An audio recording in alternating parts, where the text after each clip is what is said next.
창밖은 온통 회색이었다. 여의도 빌딩 숲의 스카이라인을 가득 메운 것은 희뿌연 미세먼지인지 아니면 한지우 그녀 자신의 내면에서 번져나온 절망의 빛깔인지 알 수 없었다. 미래투자 전략기획팀 3년차 대리 한지우의 책상 위는 각종 보고서와 에너지 드링크 캔, 그리고 반쯤 식은 커피 잔으로 작은 요새를 이루고 있었다. 눈은 뻑뻑했고 관자놀이에선 지끈거리는 통증이 떠날 줄 몰랐다. 중요한 M&A 프로젝트 발표가 코앞이었다. 이번 것만 성공하면 팀장 자리도 꿈은 아닐 터였다. 성공해야 해. 반드시. 어린 시절 아버지 사업의 갑작스러운 실패는 한순간에 모든 것을 앗아갔다. 따뜻했던 집은 싸늘한 냉기로 가득 찼고 매일 밤 부모님의 날선 다툼 소리가 어린 지우의 방문을 칼날처럼 파고들었다. 유일하게 마음을 터놓았던 친구는 지우의 가장 아픈 비밀을 가십거리로 만들어버렸다. 그 후로 지우는 마음의 문을 굳게 닫았다. 성공만이 이 냉혹한 세상에서 자신을 지키는 유일한 갑옷이라 믿었다. 인간관계는 사치였고 감정은 거추장스러운 짐일 뿐이었다. 오로지 성과, 숫자, 그리고 남들보다 한 발 앞서 나가는 것만이 중요했다. 그런 지우에게 라이벌이자 입사 동기인 박서연의 존재는 끊임없는 자극제이자 스트레스의 근원이었다. 서연은 지우의 능력을 질투하면서도 교묘하게 그녀의 성과를 자신의 것처럼 포장하는 데 능했다. 프레젠테이션 당일 아침, 지우는 평소보다 2시간 일찍 회사에 도착했다. 밤새 수정한 발표 자료를 마지막으로 점검하며 커피를 물처럼 들이켰다. 극심한 두통과 어지럼증이 몰려왔지만 애써 무시했다. 이 중요한 순간에 무너질 순 없었다.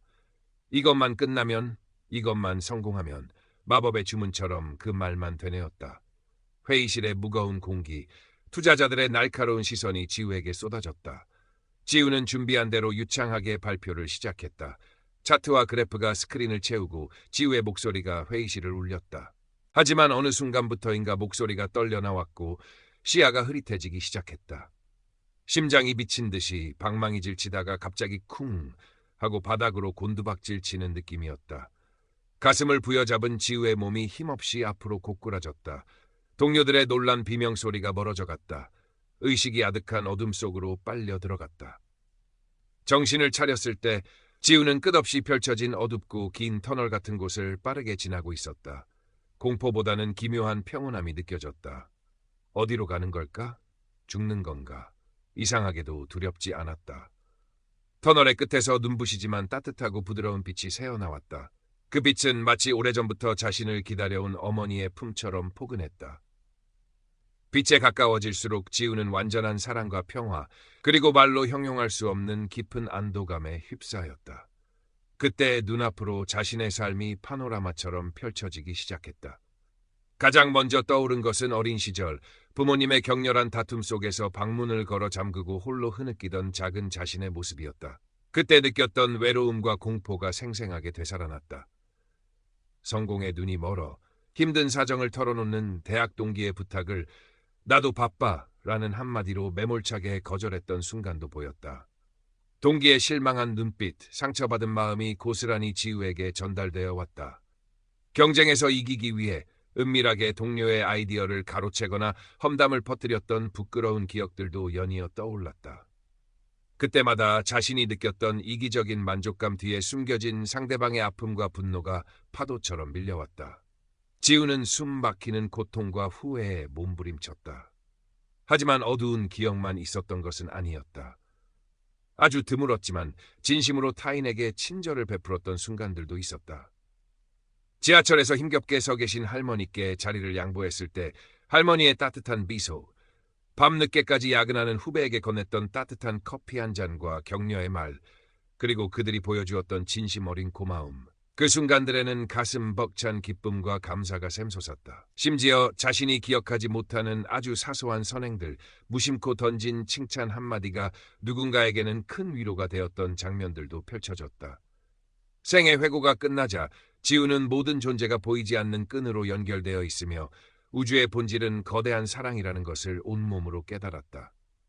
개별적인 나는 환상이었고 우리는 모두 하나의 거대한 생명체였다. 그때 형언할 수 없는 깊은 지혜와 자비로 가득 찬 존재 혹은 목소리 느낌가 그녀에게 다가왔다. 아직 너의 시간이 아니다. 너는 돌아가야 한다. 내게는 아직 배울 것과 나눌 것이 남아있다. 돌아가고 싶지 않았다. 이 완벽한 평화와 사랑 속에 영원히 머물고 싶었다. 하지만 알 수 없는 강한 이끌림, 아직 완수하지 못한 무언가가 있다는 미묘한 느낌이 그녀를 현실로 잡아당겼다. 거부할 수 없는 힘에 의해 그녀는 다시 어두운 터널을 거쳐 빠르게 현실 세계로 떠밀려 내려왔다. 환자분, 정신이 드세요? 희미한 소독약 냄새와 함께 낯선 천장이 눈에 들어왔다. 지우는 병원 침대에 누워 있었다. 의사와 간호사들이 분주하게 움직이는 모습이 보였다. 기적적으로 살아났다는 그들의 말은 귀에 들어오지 않았다. 임사체험의 생생한 기억과 현실 사이의 엄청난 괴리감에 지우는 극심한 혼란에 휩싸였다. 자신이 경험한 것이 과연 실제였을까? 아니면 단순히 죽음 직전에 꾼 한바탕 꿈이었을까? 하지만 그 빛 속에서 느꼈던 절대적인 사랑과 평화의 감각은 너무나도 강렬해서 꿈이라고 치부할 수가 없었다. 퇴원 후 지우는 억지로 회사에 복귀했지만 예전의 그녀가 아니었다. 치열하게 경쟁하고 밤낮 없이 일에 매달리던 열정은 온데간데 없었다. 회의 시간에도 동료들의 이야기는 먼 나라 이야기처럼 들렸고 모니터의 숫자들은 아무런 의미도 없는 기호들로 보였다. 모든 것이 공허하고 무의미하게 느껴졌다. 밤에는 임사체험의 장면들이 반복해서 떠올랐다. 때로는 아름다운 빛과 평화에 잠기기도 했지만 대부분은 생애 회고에서 보았던 자신의 부끄러운 모습들과 마주하며 괴로워했다. 변화는 주변 사람들에게도 감지되었다. 특히 박서연은 지우의 달라진 태도를 예리하게 포착했다. 한지우 씨, 요즘 정신 딴 데 팔고 다니는 거 아니야? 중요한 시기에 긴장 풀리면 어쩌려고 그래? 서연의 비아냥거림에도 지우는 예전처럼 날카롭게 맞받아치지 못다. 그저 멍하니 서연을 바라볼 뿐이었다. 서연은 그런 지우를 한심하다는 듯 쳐다보며 등을 돌렸다. 지우는 혼자만의 동굴에 갇힌 듯했다. 누구에게도 자신의 경험을 털어놓을 수 없었다. 미쳤다는 소리를 듣거나 심약한 사람으로 치부될까 두려웠다. 그러던 어느 날 대학 시절 잠시 교양 강의를 들었던 노 교수님의 부고를 접했다. 장례식장에서 우연히 마주친 선배로부터 김민준이라는 심리 상담가의 이야기를 듣게 되었다. 힘든 일 있으면 한번 찾아가봐. 그냥 들어주는 것만으로도 위로가 될 때가 있잖아.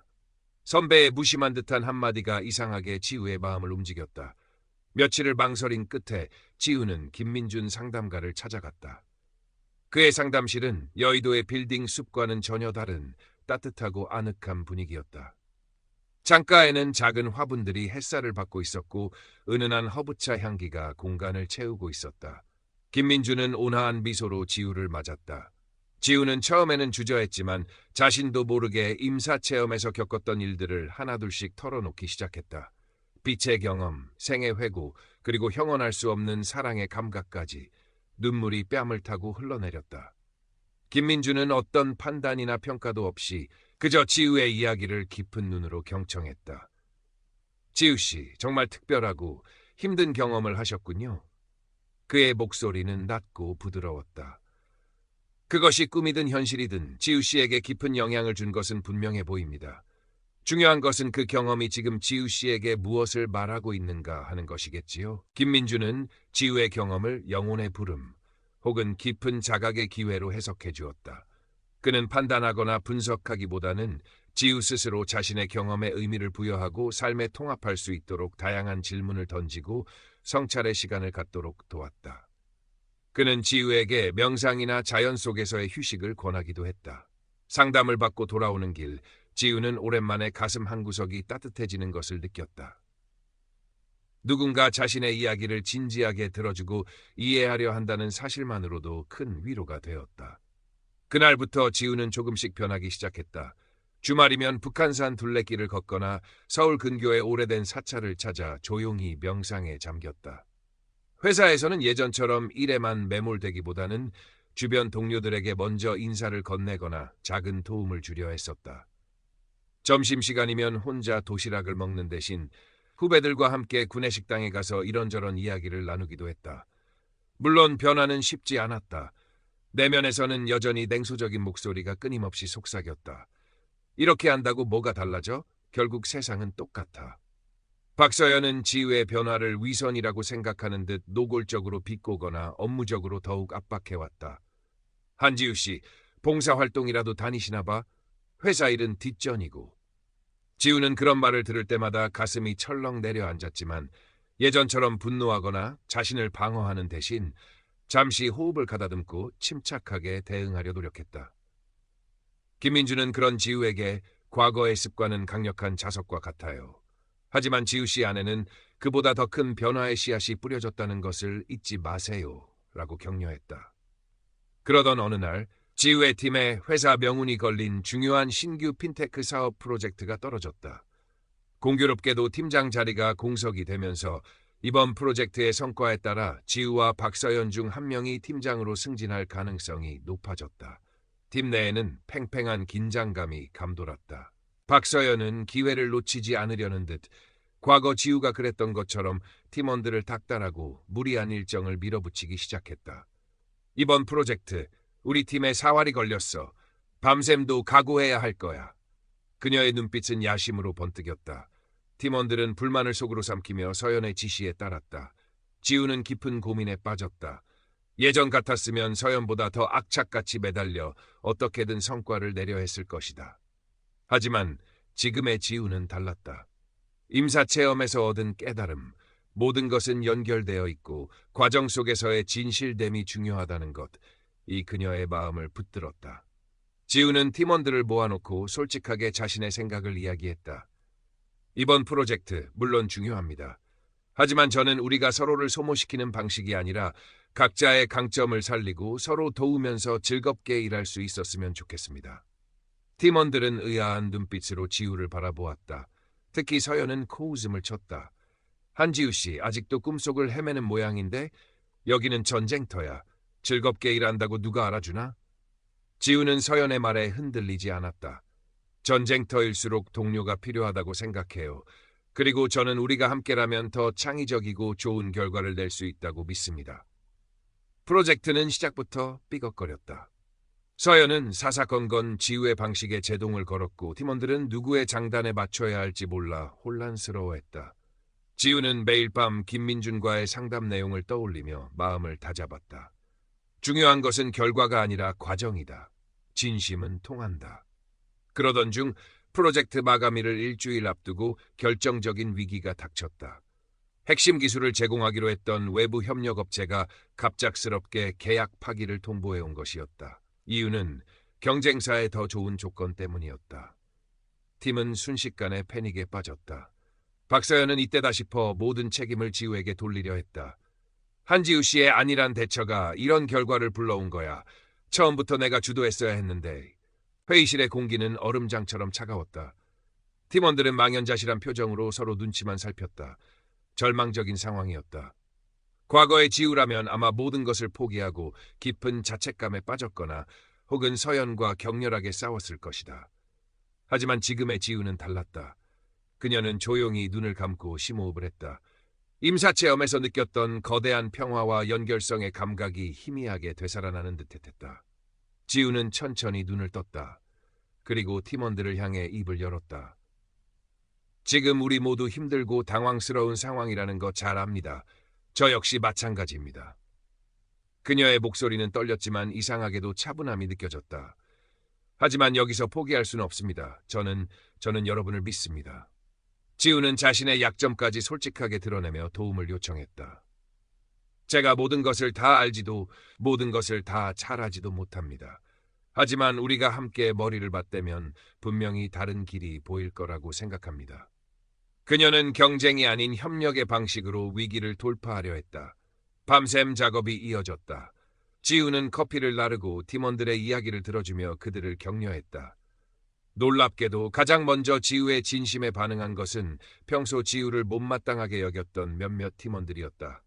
그들은 자신들이 가진 아이디어와 인맥을 총동원하여 새로운 협력업체를 찾거나 기존 기술을 대체할 만한 방안을 모색하기 시작했다. 심지어 박서연조차도 처음에는 냉소적인 태도를 유지했지만 팀 전체가 하나로 뭉쳐 위기를 헤쳐나가려는 모습을 보며 조금씩 마음이 움직이는 듯했다. 그녀는 누구에게도 말하지 않았지만 밤늦게까지 남아 기술적인 문제 해결에 몰두하는 지우의 뒷모습을 복잡한 눈빛으로 바라보곤 했다. 결국 마감일 바로 전날 그들은 기적적으로 새로운 솔루션을 찾아내 프로젝트를 완성할 수 있었다. 기대했던 만큼의 대성공은 아니었을지 모른다. 하지만 그 과정에서 지우와 팀원들은 돈이나 명예보다 훨씬 더 값진 것을 얻었다. 그것은 바로 인간적인 유대감, 서로에 대한 깊은 신뢰, 그리고 절망 속에서도 희망을 잃지 않고 함께 문제를 해결해가는 과정에서 얻는 성취감이었다. 발표를 마친 지우는 팀원들과 함께 서로를 얼싸안고 기쁨을 나누었다. 그 순간 그녀는 진정한 성공이 무엇인지 어렴풋이 알 것 같았다. 팀장 자리는 결국 다른 부서에서 온 경력자가 맡게 되었다. 박서연은 분해했지만 지우는 더 이상 그런 것에 연연하지 않았다. 그녀는 이미 자신만의 방식으로 승리했기 때문이었다.